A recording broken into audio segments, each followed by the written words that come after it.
वडिलांच्या निधनाच्या धक्क्यातून घर सोडून गेलेल्या 13 वर्षीय मुलाच्या नागपूरच्या तहसील पोलिसांनी अवघ्या काही तासात शोध लावला।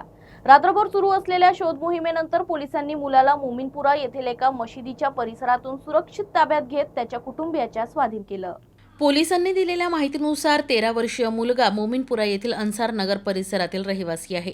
महिनाभरापूर्वी त्याच्या वडिलांचं निधन झालं होतं। त्यानंतर तो त्याच्या 2 भावांसह काकांच्या घरी राहत होता। 3 ऑगस्टच्या रात्री जेवण झाल्यानंतर कुणालाही न सांगता तो घराबाहेर गेला, मात्र उशिरापर्यंत परतला नाही। यामुळे चिंताग्रस्त झालेल्या कुटुंबियांनी तहसील पोलीस ठाण्यात मुलगा बेपत्ता झाल्याची तक्रार दाखल केली। प्रकरणाचं गांभीर्य पाहता तहसील पोलिसांनी तातडीनं शोध मोहीम सुरू केली। परिसरातील विविध ठिकाणी शोध घेतल्यानंतर दुसऱ्या दिवशी मोमीनपुरा येथील एका मशिदीच्या परिसरातून त्याला सुरक्षित ताब्यात घेण्यात आलं। पोलिसांच्या चौकशीत वडिलांच्या निधनानंतर तो मानसिक तणावात असल्यानं घर सोडून गेल्याचं समोर आलं।